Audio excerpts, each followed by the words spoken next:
This changes everything, I said earlier, and that happens to be the title of Naomi Klein's new book. Yes. Have you read it? I read an early version of it. You read an early version of it. Any area?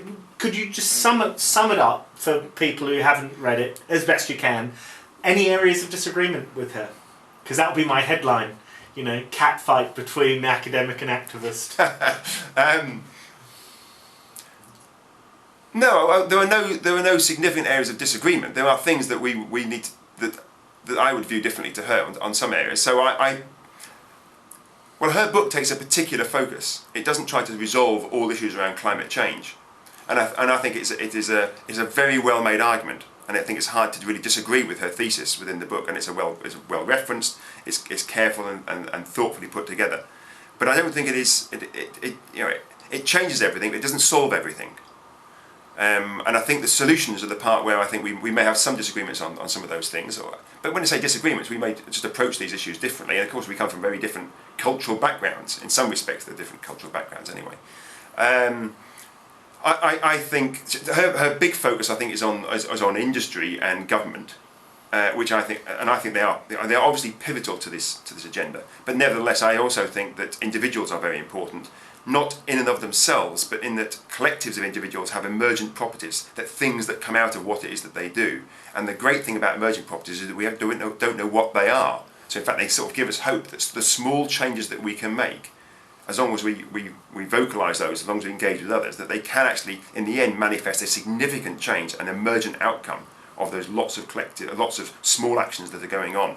And so I would say that if you like, in the trilogy of organisations that need to be involved, companies, governments, but also individuals and institutions and collectives of individuals. I think they are very important, and I don't think if I was writing something to accompany Klein's book, then I think I would probably try to focus a bit more on that dimension, which actually plays into the same stories that she was talking about anyway. She makes a very powerful case that what we have at the moment are vested interests, but they are very small numbers of people that actually are in those that are engaged with the vested interests and get something out of the status quo.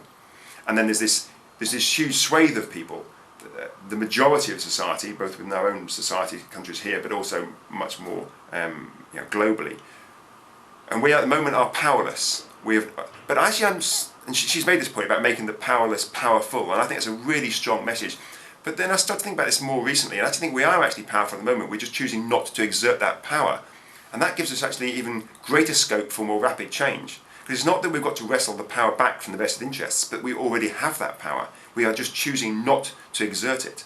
So we look at the Scottish referendum, and you had whatever it was, an 87% or something turnout. People were engaged in that process. Now certainly in democracies, we have real scope for engaging either at just times of elections, but actually outside of elections. All politicians know that they've got to keep their electorate on side. And at the moment, many of the electorate don't vote. We had a 37% turnout in the recent by-elections, which was, I think it was that low. It was appalling. But we have that scope, we have that chance as individuals to exert power, either democratically, within companies, as customers, as citizens, and we're choosing at the moment not to do that. So I think Klein's message about wrestling away power from the vested interests to the majority are well made, but actually I think we already have that power. So it's not just wrestling it away, but exerting the power that we have. So I think there are things within her book that I would probably write slightly differently. But overall, the thesis of her book, that we are fighting very powerful vested interests who have a history, and when I say history, this history is 100 years old, if not more, of successfully adjusting, manipulating society in ways that are good for them, and in the long run have turned out not to be good for the majority of us, and certainly not good for future generations as well. I think that argument is well made, and is one that we need to hit home very firmly. And we can already see a lot of the vested interests are lining up to oppose any significant changes to the status quo, the sorts of changes that she is pushing for, which I think now, unfortunately, I think we've got ourselves in a position where we have to change the status quo. We have to change some of our fundamental structures need to be changed and adjusted to deal with climate change.